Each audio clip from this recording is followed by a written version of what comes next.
Yeah, Prof, as an expert in metaphysics, um, can we say that metaphysics is the foundation of artificial intelligence?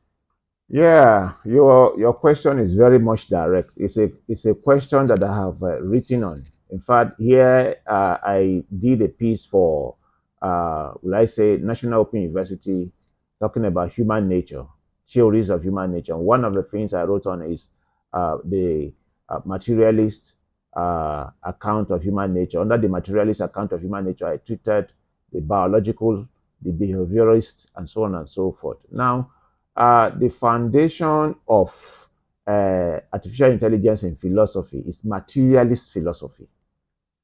And that materialist philosophy, if you go back to Kant, is part of what Kant calls sensibility, because Kant identified four faculties of the mind. Sensibility, that has to do with the human physiology, how the brain controls the human body, and every function of the human body is controlled by the brain. He identified other faculties of the mind, like the imagination that is responsible for synthesis, what he calls the synthetic a priori. Then he identified the faculty of understanding that is responsible for concept formation. And concepts have empirical and non empirical concepts, so that we are capable of both empirical and non empirical activities. Then you have reason, or what he calls pure reason, which is the faculty of ideas. Now, Kant says ideas are always metaphysical in the sense that they go beyond experience. And that's part of what you call rational knowledge. Now, but to go straight to your point, the question is, when did machines begin to get intelligent? Machines began to get intelligent when the knowledge of biology were taken to engineering. And prior to that, you had philosophers like Lamartine and Baron de Bolhac, who have already theorized that the human being is a machine. In fact, for them, the human being is pure brain and body. And so for them, you can compare the human being with like to machine. Now, after these philosophers, French, Lamartine is a French philosopher, while Baron de Holbach is a German philosopher. Now, both of them, their arguments sparked up a lot of controversy in philosophy, right? And there were idealist philosophers that argue that the human being is beyond the physical, and my human being cannot be compared to what you call machine. So that argument went to and fro. But of course, you know that the human mind cannot be deterred. Now, that argument about the human body being comparable to machine by Lamartine and Baron de Holbach made uh, scientists to begin to think. Before now, biology in the modern period became a fast growing discipline. And don't forget that psychology was derived from David Hume's theory of empiricism. And if you look at David Hume, what he argued about the bundle theory of mind is nothing but the human brain functioning. Everything about David Hume is about the human David Hume's philosophy of human nature is about the functioning of the body, the physiology of the human being, the brain controlling every human activity, which is why every human bodily activity, which is why when a child is born, women always ensure that the child whole body is functioning. Then they say the child is alive, is a complete human being. And by the time women notice that the child, one part of the body of the child is not functioning well, they begin to run to doctor to know what to do. And that means when the doctor, they call in neurologists to begin to test the child.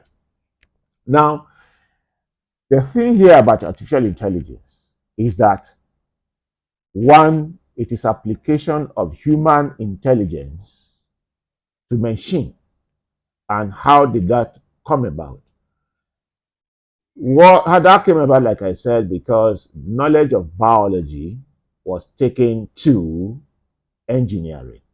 Don't forget that biology is where we deal with what we call physical life, from the word bio, logos, meaning study of life. What kind of life? Physical life. And that's why in biology, there is a method of testing intelligence. It's called Mr. Ninja D.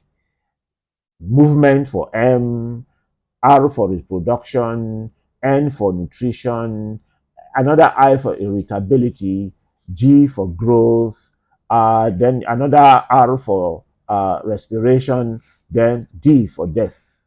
Now, the thing about intelligence here is ability to perform certain functions.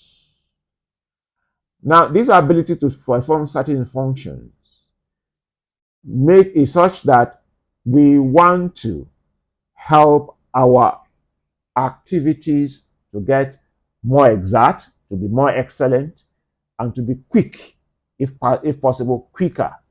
So, by the time we talk about robotics and artificial intelligence, what human beings have done here is to introduce biology into engineering and knowledge of human physiology, or let me say, knowledge of animal intelligence is carried into engineering, but most particularly human intelligence. So that is to say, to the extent we understand the function of the human brain, to the extent we build more advanced robots that are intelligent. And then robots have their function. There are different robots for different functions. Now, if you look at what you call sensor technology, because when you come to the study of human physiology, there's what you call perception and there's what you call sensation. Sensation is the ability to feel the world using the five senses. So, sensor technology is basically about sensation. That's why they use machines to test whether you're carrying some metals. That's in the area of feeling the world. The sensors are now the machine is equipped with knowledge of sensory feeling. So you'll find there are sensor machines that correspond with heat, some touch, some voice, and so on, and some smell. So all of these is patterning intelligence after sensation. Then but this sensation will not be possible without perception. What is perception? The four functions of the memory: to receive information, to store information, to arrange information in order, serial order. Now you get David Hume, serial or bundle theory of mind. Then to recall information, remembering. These are the four functions of the memory, and that is what we call perception. All right. So if you look at what we call artificial intelligence, it is a total functioning of the human brain. And this human brain, scientists today have informed us that we have 86 billion brain cells. 86 billion brain cells, out of which we are only using 10%. That's about 8.6 billion. Now imagine tomorrow, some human beings begin to use 10.1, 10.2, that is to say 86, and that 0.1 may be in thousands, in millions. So if you begin to have those who use 86 billion point 1 million, 0.1, that's 86 billion point 1, 86 billion point 2, that's 86 billion 1 million, 86 billion 2 million. They are going to be extraordinary human beings. Not to talk about when we now have human beings that use 20%. That is, we are talking about 8.6 times 2. So we are talking about 17 billion brain cells. We become superhuman beings.